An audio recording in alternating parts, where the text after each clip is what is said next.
활쏘기 종목 지정, 국가무형문화재 지정 의의 그리고 과제에 대해서 발표를 해주시겠습니다. 감사합니다. 이 세미나가 이제 활쏘기 어제와 오늘 내일이거든요. 그래서 제가 맡은 부분은 어제라고 보시면 되겠습니다. 활쏘기 문화재 지정 과정에서 지정 보고서를 또 제가 썼기 때문에 그런 저런 것들을 포함해서 앞으로의 의의와 과제에 대해 말씀드리도록 하겠습니다. 앞으로 우리 활쏘기 문화보존회의 어떤 나아갈 방향이거든요. 활쏘기의 어떤 중요성이나 이런 것들을 상세하게 이렇게 말씀을 해주셔서 잘 감명되고 또 좋은 지혜가 계속해서 말을 했으면 하는 생각을 합니다. 문화재청은 활쏘기의 국가무형문화재 지정에 있어서 활쏘기는 고대부터 지금까지 그 맥이 끊이지 않고 이어졌고 활을 만들고 다루는 방법 등에서 우리만의 고유성을 보호하고 있는 우리 민족의 문화적 자산이기 때문이라고 하였습니다. 이는 여기 삼국지 위지 동의전 고구려전에 보면 구려 별종의 소수작품 인명지기 소수맥 추러후 소위 맥공시야라는 이 글귀가 있습니다.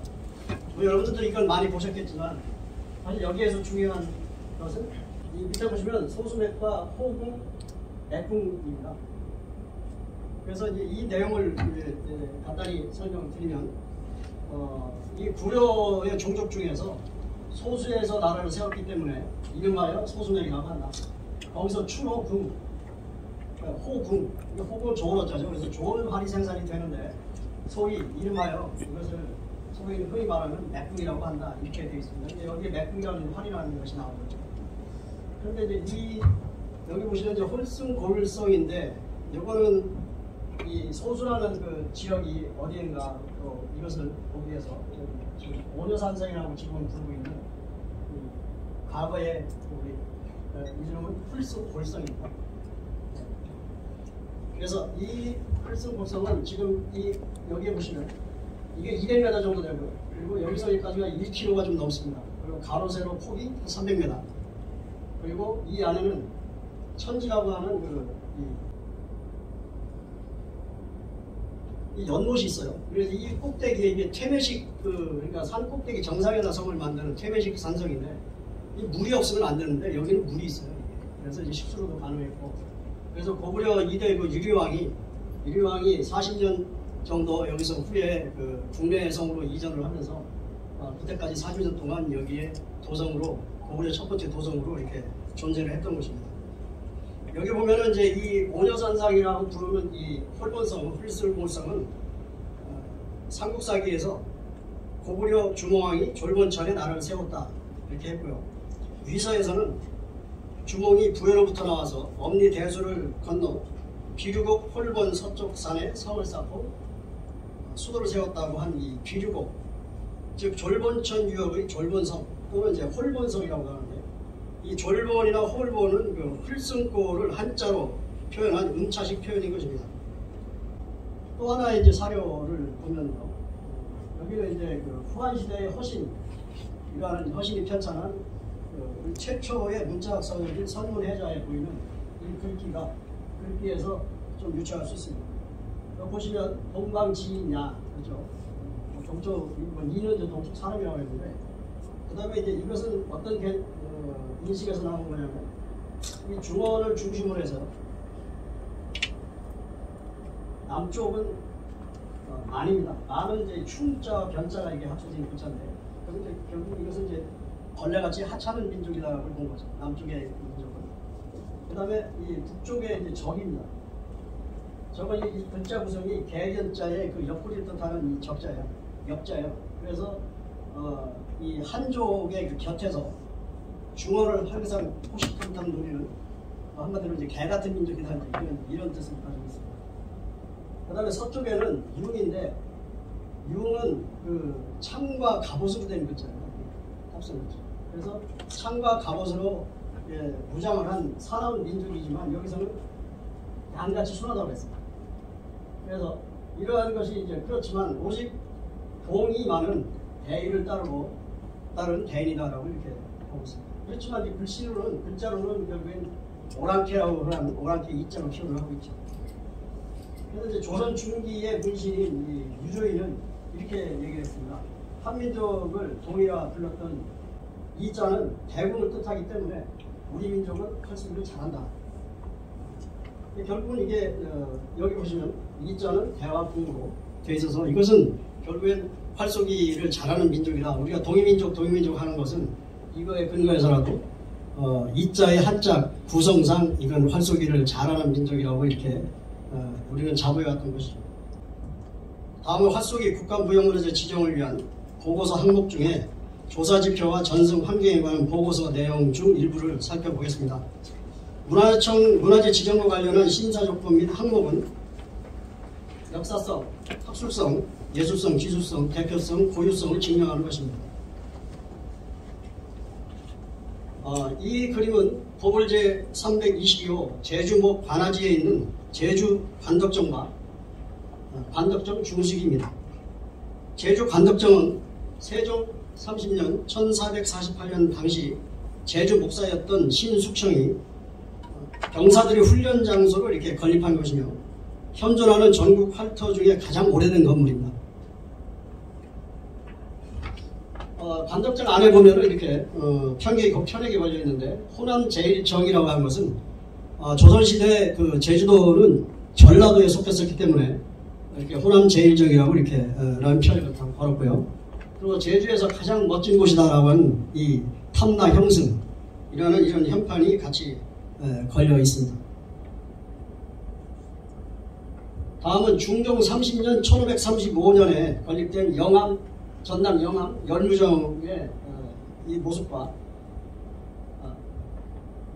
중수기입니다. 이것은 1988년 3월 전라남도 문화재 160호로 지정된 활터 사원과 지역 유지들의 공동체인 사폭의 분석. 그래서 볼 수 있는데 이 저기의 영암 열무정은 지금 35년이니까 거의 500년 되어 있는 그런 정도 되는 것입니다. 역사가. 다음은 이제 전주 읍성.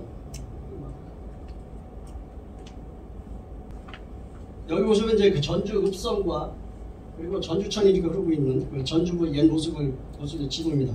1789년에 다가정 선생안에 보면 이 다가정 당시에는 이제 천양정이라고 하면서도 이제 다가정이라고 불렀던 것 같습니다. 그래서 이 취지, 건립하는 이제 취지에 대해서 설명하고 있고, 그 다음에 1712년이라고 하는 이제 건립 연도가 이렇게 나와 있습니다. 위치도 나와 있고요. 그런데 이게 결국 이제 숙종 38년 1712년인데 이 천양정이 전주천이 범람을 합니다. 범람을 해가지고 휩쓸려 나가요. 유실이 돼서 10년 후인 1722년에 현재와 같은 현재 건물 그대로의 이 모습으로 다시 재건조가 됩니다. 여기 아래 모습은 이제 1908년도 사진인데요. 저 멀리 이제 전주 시가지가 보이고 여기 다가산입니다. 다가산 일대가 전체가 이 전주 천양정 소속의 사유지로 되어 있습니다. 그래서 이렇게 활터가 지금 대부분이 전국 활터가 지자체의 시설물로 되어 있는데 여기는 사유재산을 가진 사설사정으로 이렇게 되어 있는 몇 안 되는 전국에 몇 안 되는 활터 중에 하나입니다. 이곳은 현재 이제 천양정이고요. 현재 천양 모습이고 이게 전주천의 모습입니다. 그래서 이것은 이제 1722년에 건조된 요 건물이고요. 그 앞에다가 2003년도에 전국체전을 하면서 4대를 이렇게 새로 건조를 했습니다. 다음은 정조 13년이 1789년 건립된 김제 홍심정입니다. 이 홍심정은 여러 차례 이전을 하면서 본래 모습을 갖고 있지는 못하지만 여기 보시는 그 역대 사두의 존형과 그리고 선생한 사안 그리고 연전길에 보이는 이 공덕비 등의 이런 어떤 역사적 유적과 유물들이 있어서 홍심정의 역사를 우리가 가늠할 수 있습니다. 다음은 정조 17년에 건립된 1793년이죠. 그래서 200년 넘은 세월인데 강경 덕유정입니다. 이 강경 덕유정의 이 옛 모습이고요. 여기는 4개로 이제 조직이 운영이 되는데 제1회 4개를 수련회를 하면서 기념 촬영을 하는 모습들이고요. 1846년에 작성된 4개 좌목이 있습니다. 4개 원들의 어떤 기록, 관한 기록이 이제 적혀져 있는 이 4개 좌문이고, 이것은 1925년에는 이게 이제 일제 강점기이지 않습니까? 이때 4개에서 4원으로 바뀝니다. 요거에 대한 것은 또 다른 어떤 생각을 하게 되는, 일제 강점기에 개조직이 상당히 번성이 됐었다면 일제가 조선총독부에서 좋아하지 않았겠죠. 그래서 그런지 모르지만 하여튼 4원 좌목으로 이게 바뀌게 됩니다. 더 규정 안에 보면 이렇게 4개 임원들의 많은 이거 현재의 모습입니다. 이 4대 앞에다가 이렇게 햇빛 가리기를 만들었는데, 이게 여러분들 보시기에는 어떨지 모르겠습니다. 본래 이 모습 그대로가 좋은 건지, 햇빛을 피하기 위해서 이렇게 해야 되는 건지, 이거 좀 고민해 봐야 될 문제라고 생각합니다. 이것은 지금 지금까지 소개한 이 활터들 이외에 100년 이상 된 활터가 전국에 32곳이 있습니다. 연대를 가만히 보시면 상당히 오래된 활터들이 현재까지 존속되고 있다는 것이죠. 그리고 세계적으로도 어떤 문화재가 가지고 있는 본래의 모습들이 있는데, 활쏘기는 이 활터가 없으면 활쏘기가 존재할 수가 없는 것이죠. 근데 세계 어느 나라 활쏘기, 자기네 나라 활쏘기를 자랑을 하더라도 우리같이 이렇게 사정이 몇백 년 동안 유지되고 그 안에 많은 유물유적들이 있는 이런 경우는 제가 아직까지는 찾아보질 못했습니다.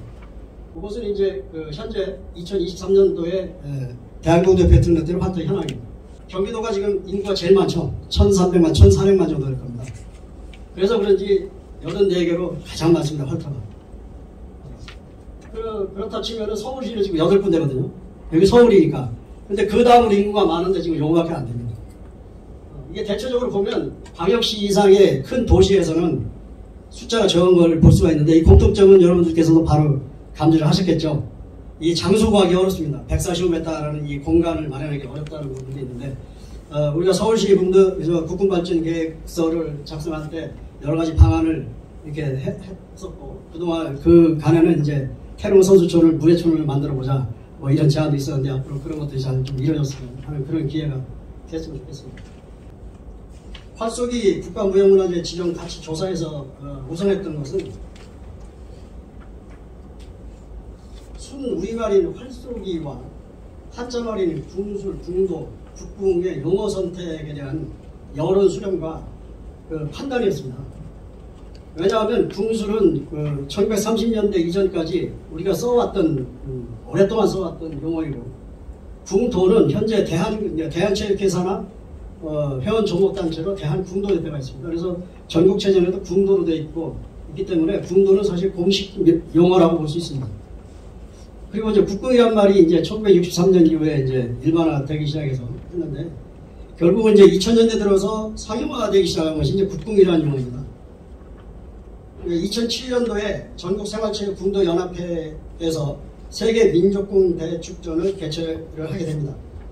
그러면서 세계 여러 나라 활 관련된 전문가들이나 학자들이 모였는데, 그 후로부터 국궁은 어느덧 우리나라 활쏘기를 가리키는 용어로 이렇게 정착이 되다시피 했습니다. 그래서 이제 이게 대한 고민이 있었던 거죠. 그런데 이 활쏘기로 이 문화재 지정을 하게 그걸 건의하고 보고서에 올린 것은 궁술, 궁도, 국궁, 이것은 한자문학관에서 어디서나 쓸 수 있는 것들이고, 그런 부분에서 순 우리말인 활쏘기를 한 것은 이 모든 것을 아우를 수 있는 그런 용어가 아닌가. 또 그것이 문화재위원님들이 이제 채택을 해주어서 사실 이제 활쏘기가 이제 문화재로 지정이 됐습니다. 활쏘기 역사를 말할 때 늘 자랑스러워했던 것이 그 중에 하나가 고구려 무용청 수렵대에 보이는 고구려 무사들의 후쾌한 기사 장면이었을 것입니다. 그리고 100년 역사에 앞에서 보셨지만 활터 유적 유물들의 유형적 가치와 사풍에 내재한 무형적 가치를 제외하고 도사로만 활쏘기 법률을 한정한 것에 대한 추후 수정 보완은 불가피하며, 활쏘기 세계화를 위한 유네스코 세계문화유산 등재에 있어서도 이에 관한 논의는 별개로 진행이 돼야 될 것으로 봅니다. 문화청은 전승 공동체에 대한 지원 방안에 관해서 국민이 무형유산으로 가치를 공유하고 전승에 참여할 수 있도록 학술연구, 전송 활성화 프로그램 등을 적극적으로 지원할 것이라고 한 바 있으며, 이에 대한 후속 조치로 2023년 16개 종목 지정 국가문화재의 전승 공동체에 대한 지원사업 공모를 통해 주관사업자를 선정한 바 있습니다. 이를 계기로 일회성이 아닌 지속적인 지원 대책이 이루어져야 할 것입니다. 이와 함께 활쏘기 유네스코 문화유산 등재를 통해서 우리 활쏘기 문화의 세계화와 미래가치 창출과 국민의 삶 위치 향상을 위한 문화유산 보존 및 활용에 관한 실질적인 정책 구현이 필요합니다. 이를 위해서는 가칭 활쏘기 문화진흥법 제정을 통한 국가 차원에서의 근본 대책이 선행되어야 할 것입니다. 이는 국가무형문화재 활쏘기 전승 공간이며 전승 공동체의 근간인 전국 활터 대부분이 지자체 소관의 위탁물인 처지에서 지방의회의 사용 불허나 지자체장의 호불호에 따라서 언제든지 폐쇄될 처지에 놓일 수 있다는 불안전성이 존재하기 때문입니다. 다음은 전승공동체 조목 지정 국가무형문화재 지정과 이에 따른 과제입니다. 가오영장 이전의 활터는 조선 젊은이들을 위한 교육의 요람이었습니다. 문과응시를 통한 입신양명의 주요 교육과정이었으며 척도였습니다. 특히 조선시대 양반 4대부는 자식을 자신의 활터에 입적시키는 것만으로도 가문의 영광으로 삼을 만큼 활쏘기는 그저 과정을 마치는 것만이 아닌 심신단련과 호연지기를 기리고 바른 몸가짐과 마음 공부로 이어지는 선비가 갖춰야 할 덕목으로 인식됐었습니다. 그러나 가오영장 이후 현재까지 활쏘기는 청소년 교육체계에서조차 배제된 놀이문화로 치부되어 왔습니다. 따라서 활쏘기 학교 교육체계 도입에 관한 교육당국의 실효적 조치가 뒤따라야 하며 이를 위해서는 현재 일반부 경기만 적용하고 있는 전국체육대회에 대학부 경기를 신설하여 활쏘기를 대학체육국가에 포함해야 할 것입니다. 2000년대 인터넷의 상용화로 인한 정보의 이용과 교환이 활발해지면서 활쏘기에 관한 사회적 관심 증대와 이에 따른 개인주의적 성향을 띤 젊은 세대들의 활터 유입은 한때 활쏘기 대중화 활성화의 계기를 마련하게 된 것 같은 매우 고무적인 현상으로 받아들여졌으나 기존 세대와 젊은 세대 간의 전통과 현대라는 이데올로기적 차이를 극복하지 못한 채 활터의 불문율이 사통의 전통적 가치를 부정하고 폐지를 주장하는 목소리가 높아짐에 따라 활터 구성원들 간의 이상과 현실적 개입 발생에 따른 이견 극복이 불분명한 상황으로 전개되고 있습니다. 그런데도 우리나라 각 지역의 사투리가 서로 다르듯 사풍도 또한 지역마다의 고유성을 보존 전승해오는 과정에서 빚어진 활터마다의 지역적 정서가 깃든 기울이며 질서 유지의 근간이라는 관점에서 사풍은 우리나라 활쏘기 정통성과 정체성을 담보할 수 있는 세계화의 실마리로 삼아야 할 것입니다. 전국 활터 대부분은 지자체에서 관리하는 위탁시설입니다. 이는 결국 지방의회의 활터 재계약 불허나 지자체장 또는 이해관계가 있는 일부 시민단체들의 작은 목소리라도 운영 주체가 바뀌거나 활터가 폐쇄될 처지에 당면해 있는 것입니다. 따라서 국가무형문화재 활쏘기 역사성과 정통성을 이어갈 전승 공간이며 전승 공동체의 근간인 활터에 대한 국가적이고 법적 제도적 보호체계 구축을 통한 안정적이고 항구적인 지원 대책 마련이 절실합니다. 활터는 고래로부터 전승된 사풍 즉 활터만의 독특한 풍속을 통해 사원상호 간의 위계질서를 유지 계도하고 있습니다. 따라서 활쏘기 정체성이며 근간이라 할 수 있는 사풍에 대한 이해 부족과 이에 따른 전통적 가치를 답습할 교육체계의 부재 그리고 사도가 바뀌면 사범도 덩달아 바뀜으로써 발생할 수 있는 사풍 교육의 부실로 인해 활터의 근간이 무너지는 현상을 방비할 대책 마련이 시급한 것입니다.